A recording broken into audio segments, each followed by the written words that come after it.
l'administration Biden accélère ses efforts envers l'Ukraine avec une salve d'aide militaire à l'Ukraine annoncée ce samedi 7 décembre 2024. Si les annonces de sommes faramineuses pouvaient permettre de l'emporter face à la Russie, ou le fournissement d'armes en catimini pouvait permettre à M. Zelensky de l'emporter face à la Russie, ou le fournissement même d'armes à contretemps pouvait permettre à M. Zelensky de l'emporter face à la Russie, croyez-moi, on ne serait pas là aujourd'hui. M. Zelensky et ses éléments seraient déjà à Moscou. Parce que les sommes ont été annoncées. Donc, ce samedi, les États-Unis ont annoncé, l'administration Biden a annoncé près d'1 milliard de dollars d'aide supplémentaire à l'Ukraine. Pour être précis, c'est 988 millions de dollars. Nous allons voir tout à l'heure le contenu et comment ces 988 millions sont répartis. Mais je voudrais vous rafraîchir la mémoire et je sais que vous n'avez pas oublié le lundi, juste là, le lundi passé là. N'est-ce pas, l'administration Biden avait annoncé 725 millions de dollars d'aide supplémentaire à l'Ukraine. Lorsque vous faites le cumul de ces deux, ça va vous donner quelque chose d'1 milliard 713 millions de dollars. Et donc quelque chose d'1 milliard 600 et quelques millions d'euros d'aide supplémentaire à l'Ukraine. Voyons le contenu, mais avant de poursuivre le visionnage de l'émission, je vous invite à la partager dans tous les groupes possibles. Continuez à vous abonner à ma chaîne YouTube Kanté-J Visionnaire le vrai. Activez la cloche de notification pour ne plus rater mes émissions.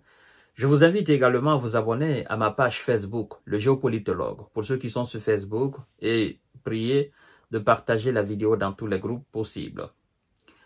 Le ministère de la Défense américain a annoncé samedi une nouvelle aide militaire à l'Ukraine estimée à 988 millions de dollars, 935 millions d'euros environ.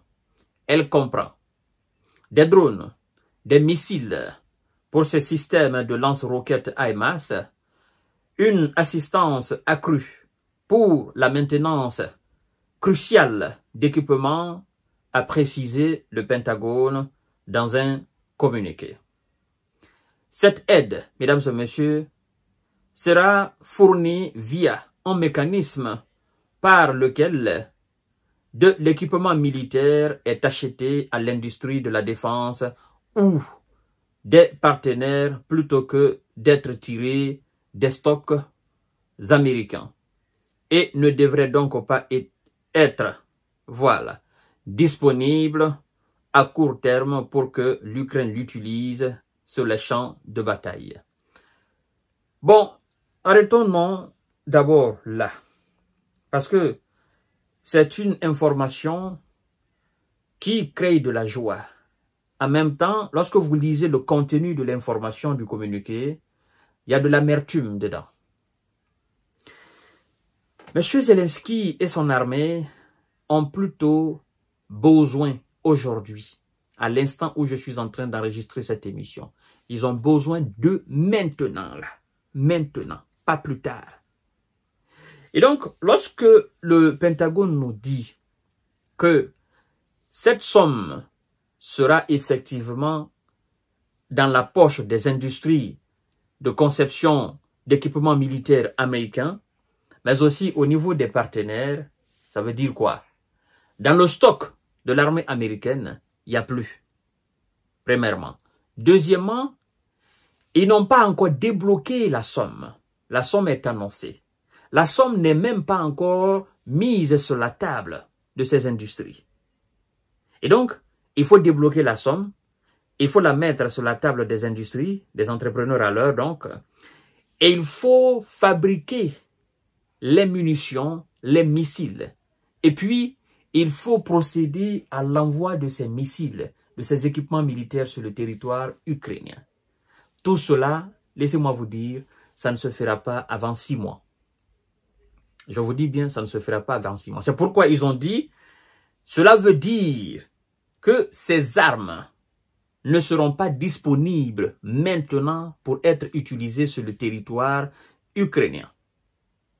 Et ne devraient donc pas, écoutez bien, ne devraient donc pas être disponibles à court terme pour que l'Ukraine l'utilise sur les champs de bataille.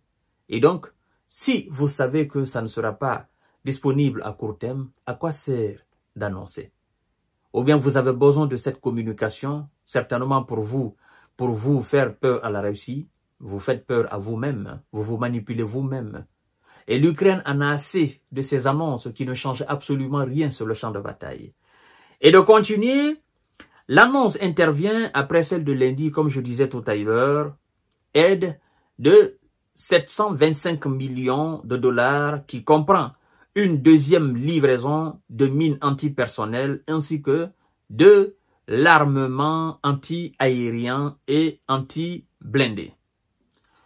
Alors, on nous apprend que la victoire de Donald Trump à la présidence de novembre a jeté le doute sur l'avenir du soutien des États-Unis à l'Ukraine dans sa guerre contre la Russie. Alors, mesdames et messieurs, qu'il ne reste que quelques semaines à M. Biden pour fournir des milliards de dollars d'aide déjà budgétisées avant l'investiture du républicain. Alors, M. Biden, tout ce qui est budgétisé en termes d'aide à M. Zelensky, il ne faut rien laisser. Il faut tout annoncer et tout accorder, jusqu'au dernier centime avant de sortir. Les 60 milliards que vous avez voté, le Congrès américain a voté, il faut tout annoncer. Il faut tout balancer déjà chez les industries, chez vos partenaires qui fabriquent des armes. Il faut tout balancer, jusqu'au dernier centime, pour que quand M. Biden, M. Trump vient, au moins l'Ukraine est sûre de l'avoir. Mais je sais quelque chose, ce serait de l'argent jeté à la fenêtre. Et donc le ministre de la Défense américain, qu'on appelle le secrétaire à la Défense, Lloyd Austin, a averti samedi que le fait de ne pas continuer à s'opposer aux actions russes pourrait avoir des conséquences désastreuses. Le ministre continue en disant ceci, « Nous pouvons continuer à nous opposer au Kremlin ou nous pouvons laisser Poutine agir à sa guise et condamner nos enfants et nos petits-enfants à vivre dans un monde de chaos et de conflit, » a déclaré M. Austin. M. Austin, laissez-moi vous dire que Vladimir Poutine, à la tête d'un monde, ça sera un monde libre. C'est ce que vous oubliez. Le monde de chaos, c'est vous qui sémez ce chaos-là. Vous avez sémé le chaos en Afghanistan, vous avez semé le chaos en Irak, vous avez sémé le chaos en Libye, vous avez sémé le chaos entre le Hezbollah et l'Israël, sémé le chaos en Palestine. Vous êtes en train de sémer le chaos aujourd'hui en Syrie. Vous voyez, vous êtes dans les perspectives de sémer le chaos entre Taïwan et la Chine. C'est pas Vladimir Poutine qui l'a fait. Je ne sais pas si vous comprenez. Donc, partout où vous passez, vous sémez le chaos. Et donc, Vladimir Poutine à la tête d'un monde, ce serait un monde sûr pour vos enfants et vos petits-enfants. Un monde de paix, un monde de cohésion sociale, un monde d'acceptation, un monde où l'on va regarder les yeux dans les yeux de son prochain, se dire la vérité et ne pas avoir peur de qui que ce soit. Et donc, votre manipulation, ça ne fonctionnera plus, M. Austin. A déclaré M. Austin lors du Forum national de défense Reagan en Californie. Le gouvernement actuel a fait son choix. Il va de même pour une coalition bipartisane au Congrès. La prochaine administration devra faire son propre choix. Ne vous inquiétez même pas pour cela. M. Donald Trump a déjà fait son choix avant même qu'il n'accède à la Maison-Blanche. Il a dit, moi je mets fin à la guerre parce que je ne suis pas un guerrier. Moi je suis un businessman, the money. Money. L'Amérique avant tout, et donc je ne vais pas gaspiller de l'argent des Américains. C'est de l'argent qui va entrer dans la poche des Américains. Il a également souligné, parlant du ministre de la Défense, M. Austin, l'importance des alliés et des partenaires des États-Unis, de qui contraste avec la vision du monde. America first de M. Trump. Amérique avant tout.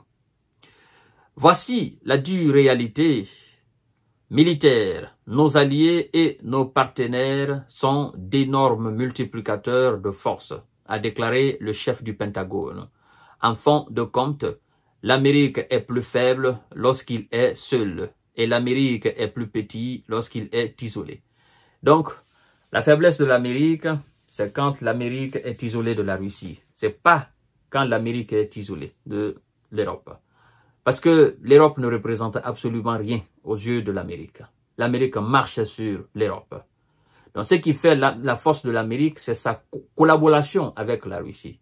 C'est son entente avec la Russie. C'est sa vision avec la Russie. L'Europe n'est absolument rien. Vous marchez déjà sur l'Europe. Donc, ne comptez pas sur l'Europe pour faire de vous une Amérique forte. Voilà. Donc, mesdames et messieurs, ça fait 1,713 milliard de dollars annoncés entre le lundi et aujourd'hui, samedi. Bon, dommage que ça ne soit pas encore prêt pour être utilisé sur le champ de bataille. Je vous reviens tout à l'heure. Ils vont comprendre que la manipulation ne gagne pas la guerre. Hein? C'est pas, oh non, l'armée américaine, c'est la plus grande armée au monde. C'est l'armée la plus puissante au monde. C'est faux. L'armée la plus puissante actuelle, c'est l'armée russe. Nous avons vu cela ici, sur le territoire ukrainien. L'armée la plus puissante au monde. C'est pas le budget, machin, 800 000 milliards. Non, non, non, non, c'est pas ça. L'armée la plus puissante, c'est l'armée russe. On est en train de l'assister là. Je vous donne rendez-vous tout à l'heure, mesdames et messieurs. Merci.